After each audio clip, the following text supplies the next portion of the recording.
Voici maintenant Lettre à mon père de Michel Langlois, lauréat du prix du meilleur court-métrage au 10e rendez-vous du cinéma québécois. 1er mai 1991. Jean. Ton nom est Jean.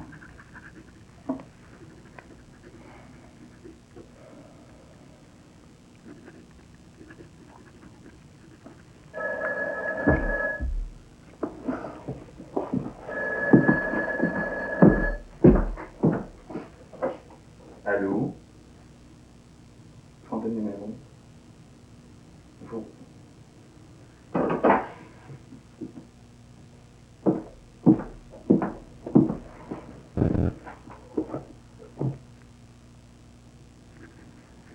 Ton nom est Jean, tu es l'auteur de mes jours, et tu serais aujourd'hui un homme de 89 ans.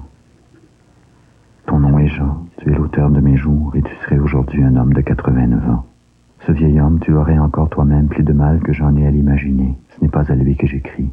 C'est à cet homme-là que tu as été avant d'être mon père. J'écris à un homme de 30 ans. J'écris à un homme de 30 ans. 30 ans, 30 ans, 36, 35 ans, 36 ans. C'est un âge que nous connaissons tous les deux. Un âge que nous n'avons sûrement pas vécu de la même manière. C'est un âge que nous connaissons tous les deux, un âge que nous n'avons sûrement pas vécu de la même manière. Mais cela nous donne un point de comparaison. Cela me donne des images, car il me reste des photos de toi. N'est-ce pas d'ailleurs tout ce qui me reste de toi, des photos? Je les regarde, et je ne sais même pas à quoi tu pouvais bien rêver dans la force de ton âge. À quoi rêvait-on quand on était un homme dans la force de l'âge, en 1938?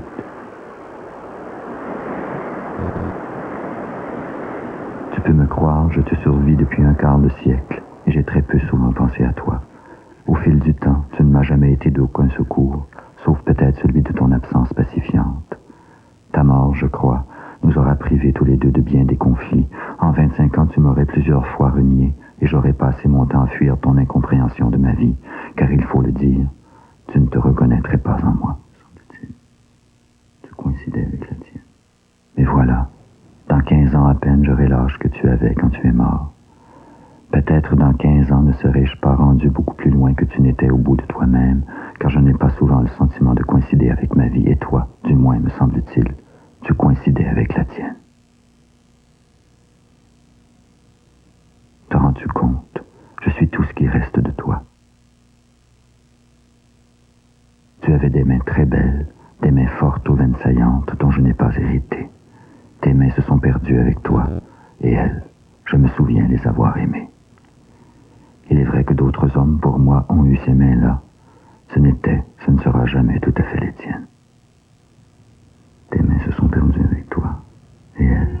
Non, je ne ressemble pas du tout au fils que tu aurais imaginé. Pourtant, moi, il m'arrive à certaines heures de te reconnaître en moi. Je te reconnais en moi quand je pleure.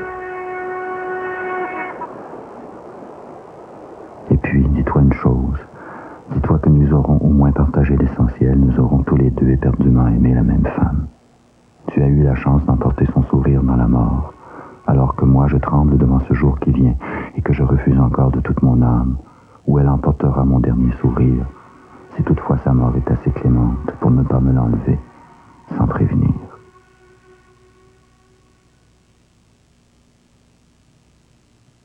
Tu as 36 ans, dans quelques mois tu vas rencontrer la femme de ta vie. Déjà il est loin derrière toi ce jeune homme casse-cou dont je conserve 2 photographies sépia.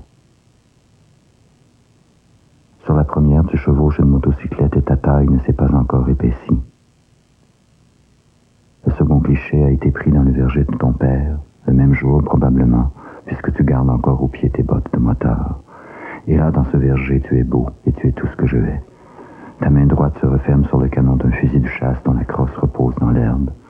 De la main gauche, tu tiens ta victime par les pattes, un superbe oiseau aux ailes déployées, qu'on me dit être une outarde. Comment pourrais-je t'imaginer rêvant dans ce verger, assis sous un pommier par exemple, un livre sur les genoux? Tu n'étais pas de ceux qui rêvent, tu étais de ceux qui prennent la route, la vie, l'action, le plaisir et le devoir. Tu étais de ceux qui ont toujours fait battre mon cœur et mes sens. Quand tu as 36 ans, je peux te parler, quand tu en as 25, au temps de la moto et du fusil. Je ne peux que te désirer. Aujourd'hui, un homme peut parler de désir à un autre homme sans nécessairement se retrouver au banc des accusés. Il ne peut pas en parler très fort.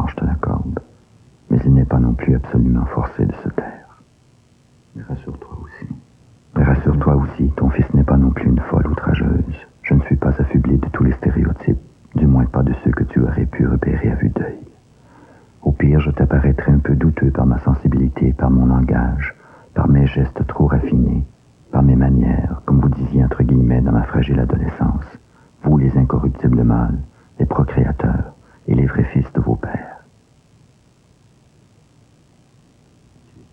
Pourtant, je ne t'accuse pas. Je ne t'écris pas pour t'accuser. Je t'écris parce que je t'ai longtemps oublié en vieillissant moi-même. La main gauche se tient à victime par les pattes.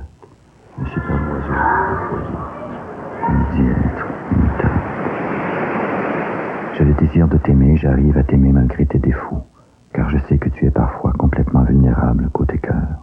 Ton pauvre cœur qui ne tiendra pas le coup bien longtemps encore, qui éclatera 4 fois avant de terrasser ta force d'homme trop fort pour des tâches trop dérisoires.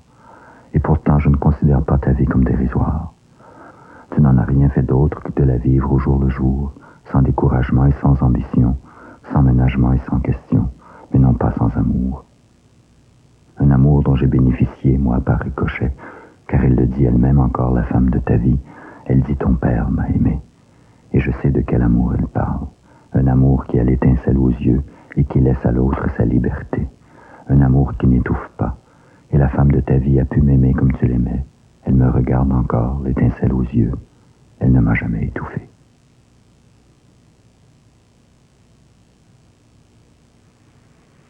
Et je ne peux que vous aimer tous les deux, plus pour vous que pour moi, même si c'est pour moi d'abord que j'essaie de vous rendre justice, que j'essaie en ce moment de casser l'oubli.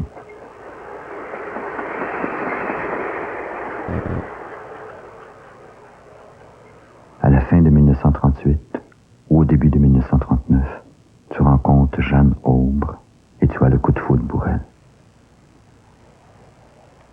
Cela se passe dans la maison de ton père où Jeanne est en visite un soir de fête. Ce soir-là, une autre femme t'accompagne, mais c'est Jeanne que tu vois, et je te comprends. Elle est aussi belle à 24 ans qu'elle l'est à 76. Son teint mat, ses cheveux noirs, ses formes pleines, son immense sourire. Peut-être as-tu du mal à supporter le trouble que tu éprouves, alors tu bois et tu t'enivres. Tes sœurs ne supportent pas que tu aies trop bu, et dans la maison de ton père, ce sont tes sœurs qui commandent. Elles commandent à ton frère de cacher l'alcool, et tu sautes à la gorge de ton frère. Tes sœurs n'arrivent plus à te raisonner. Alors c'est Jeanne qui se lève et qui vient vers toi. C'est comme ça qu'elle entre dans ta vie. Elle te touche l'épaule et la violence te quitte. Elle te dit, venez, c'est fini. Et tu viens t'asseoir auprès d'elle. Elle t'a dit, venez. Tu n'attendais que ça peut-être depuis toujours. Tu n'auras plus jamais besoin de ta violence.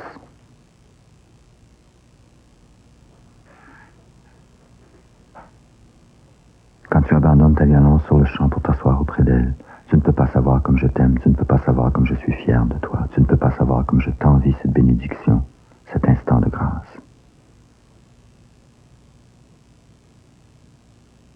Je connais tous les détails de votre mariage le 2 décembre 1939, et là s'arrête mon imagination. Il y a cette photo de noces devant la maison de ton père. Malgré la saison avancée, il n'y a pas de neige encore, comme si ta fierté tenait la nature en échec. Le temps est si doux que vous avez pu poser dehors et que les femmes sont en robe. Votre baiser est d'une extrême chasteté. Il m'a fallu des années et des années pour supporter de vous imaginer au lit. Maintenant j'y arrive. Vous êtes dans l'amour comme je voudrais toujours y être, sans performance, sans jouissance tapageuse.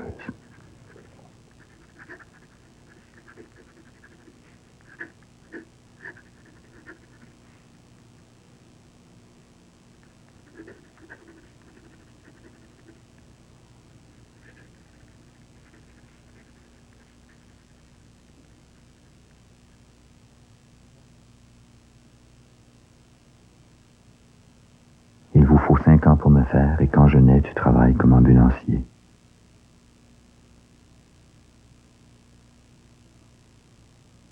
Toute ta vie n'est qu'un long défilement de camions, d'ambulances, de motos et de taxis.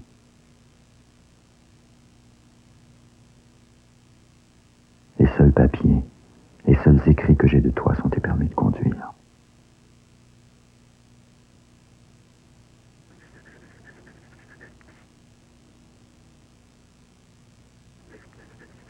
À 56 ans, tu as ta première attaque, et ton corps demeure paralysé du côté droit, comme coupé en deux.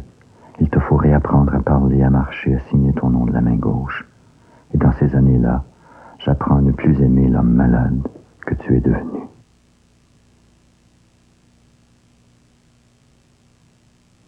Nous arrivons au 7 juillet 1962. On ne se reverra plus. C'est une terrible agonie que la tienne, tu meurs comme un noyé dans ton propre sang, et la femme de ta vie n'arrive pas. On la trouve par un message à la radio. Je suis là près de toi quand elle arrive enfin, alors tout va très vite. Elle te touche le front et tu sors du coma. Tu la regardes et tu t'émerveilles. Ils t'ont trouvé, lui dis-tu, et tu glisses dans la mort l'écume aux lèvres. Avant de savoir que tu es morte, ta femme et moi, nous croyons que tu es sauvée. Et là, pour une fois, je ne voudrais pas te quitter. Je te regarde, je touche ton front, je touche ta mort. Je ne me suis pas détourné de toi sur ce rivage. J'ai attendu qu'on m'entraîne hors de la chambre. Tu m'auras enseigné la mort. Depuis lors, il ne m'est plus arrivé de la croiser d'aussi près. Pas encore.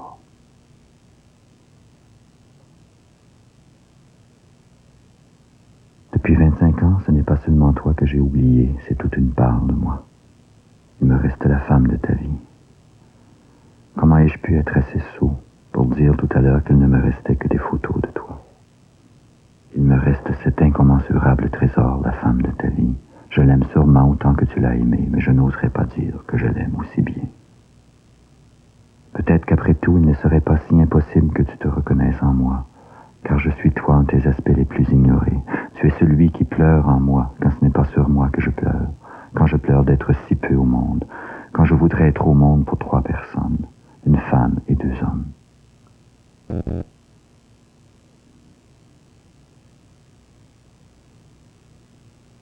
Tu peux quand même être fier de moi et tu peux dormir en paix. J'aurai moins peur de la mort, la mienne, je veux dire, quand elle viendra. Je m'y coucherai comme toi, et ce ne sera peut-être pas si terrible, comme il n'est peut-être pas si terrible de vivre.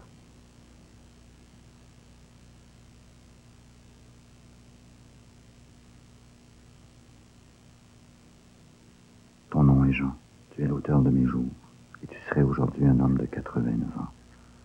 Ce vieil homme, tu aurais encore toi-même plus de mal que j'en ai à l'imaginer. Ce n'est pas à lui que j'écris. C'est à cet homme-là que tu as été avant d'être mon père. J'écris à un homme de 30 ans. 30 ans, 35 ans, 36 ans. C'est un âge que nous connaissons tous les deux. Un âge que nous n'avons sûrement pas vécu de la même manière. Mais cela me donne un peu de comparaison. Cela me donne des images, car il me reste des photos.